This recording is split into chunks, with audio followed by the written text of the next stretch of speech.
welcome to another edition of South Texas Crossfire. This is Attorney Joe Flores reminding you to join us each and every week right here on KTMB with the Lopez family. Special thanks to Don Humberto celebrating over 50 years of broadcasting, and my friend Carlos Lopez, the Ted Turner of broadcasting, and our greatest sponsor, God.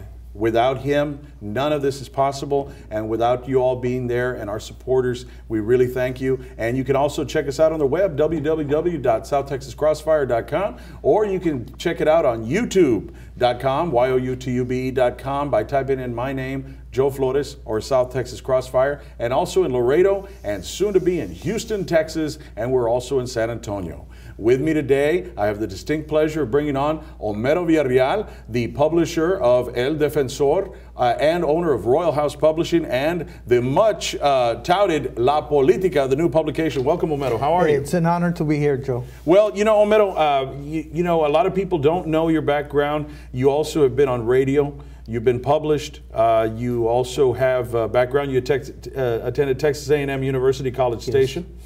And we're an educator, and tell us a little bit more about yourself. Well, basically all of my life, my interest has been what I call community politics, community organizing, basically social change has been my interest, and the world is constantly changing, and my fascination is how people adopt, how people lack to adopt, and it's a journey that I see society going through, the adaptations and maladaptations, and I started in a little city close to Corpus Christi, a little city called Robstown, an agricultural town, and I began a newspaper there because the local newspaper wouldn't run my letters to the editor. So I started a newspaper. I said, what does it take? And I mobilized one with the resources, and as we started out, I started to realize that there's more than to running a newspaper than just physically putting things together and information and printing, which was quite a task. It's also about the social psychology currents in the community. You have to connect with the collective identity of the community. So basically, when you run a newspaper, you have to become quite intellectual, quite meet with other parties and interact, and address many of the social, political, educational things. And pretty much people, you know, sometimes certain journalists are very arrogant. They tend to think, you know, these are the important topics in our community. Well, it doesn't quite work that way. Every community that you go to is very unique. It has its, people pretty much define what has emotional weight, what issues have emotional weight. You don't just walk into a community and define. Remember, you're an outsider. You have to objectify yourself as a journalist and try and see the repetitive themes in the community and what they define as important and what's not important, their value structure. So I'm telling you, being a journalist, and especially an investigative reporter, reaching a deeper level has transformed my life. You know, I really enjoy what I do. I've learned so much. But the experience, it's important. It's more than that book. You have to venture into an actual community and look at the world through their eyes, and at the same time remain objective, where you're able to catch a larger glimpse, the little pieces of the puzzle that people are sharing with you. And also the community has their experts that analyzes. They have their barber shops or their reference persons you go to that somehow put out the information. I had to learn out, how do I put out my Joe paper? Avalos from Robstown, yes. You know, he's one of those, he has his barber shop. Yes. People come to him all the time. And I said, you know, there's certain key people that actually put out the information in certain sectors. So as one enters the community, beautiful natural networks, and it's been quite. Our paper was called El Defensor, which means the defender. Initially, we started off as an underground newspaper. Why did I do that? Why did I call it El Defensor? It's sort of a D-E-F-E-N-Z-O-R, like Zorro with a.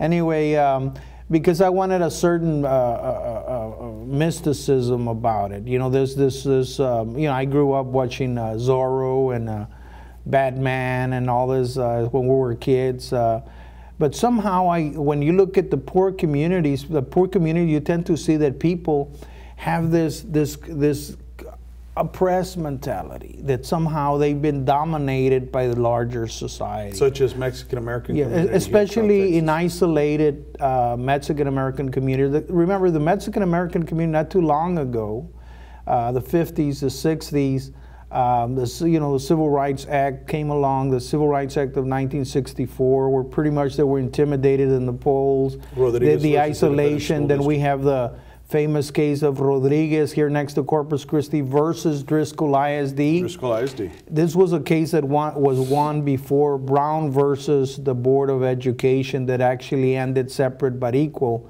The very first case was won here before the Brown versus. You know, and let me stop you there. So much has been started here. It's almost a cradle of civil rights. The Mexican American community, all the advances we made, and along with our Anglo brothers and our black brothers and everyone. And I'm proud of our community here. And what I brought you on the show was to kind of give a background and a context to that, but also when we get into it, about what's going on attacking Latinos here, what's going on with Arizona, which I liken to the early Nazi Germany. That's how they started targeting the Jews. And, you know, when we get into that, but going back just a little bit, back to Robstown, to how you formulate, I want everybody to know where you come from. There's a lot of myths about Homero Villarreal, and in fact, I'm going to get into that. Somebody has hurled some horrible accusations and almost likened you to some sort of separatist group, and I wanted to bring you on to dispel all of that. But tell us a little bit more about what formulated your background. Basically, need gives rise to certain individuals and entities, media entities to emerge. Our newspaper pretty much has been quite independent. Most mainstream media has been pretty much co-opted to a certain degree because of the advertisement dollars. They're corporations, and what is corporation? Their bottom line is net gain or net loss. You know, so that's how they evaluate their business. But in our newspaper, it's more of a free newspaper. Our resources, we look at it more as a type of where we actually make people participate, distribute it. Yes. We're not doing things if we're doing things with people. Our organization is built I'll explain that later. But pretty much when we started the paper, I noticed the psychology of the people was, well, you know, we're from South Texas. We've never governed the institutions. Pretty much the old patron system, the old boss, the old plantation type of system that you saw in the South, but this is the Mexican American version. School district. I still remember my father. They used to come to our house, his boss, and pick him up in the back of his truck and take him out to vote. You know, he didn't show up to vote. I go, Dad, you can't go, Dad. You know. Right. You know, he said, well, I won't.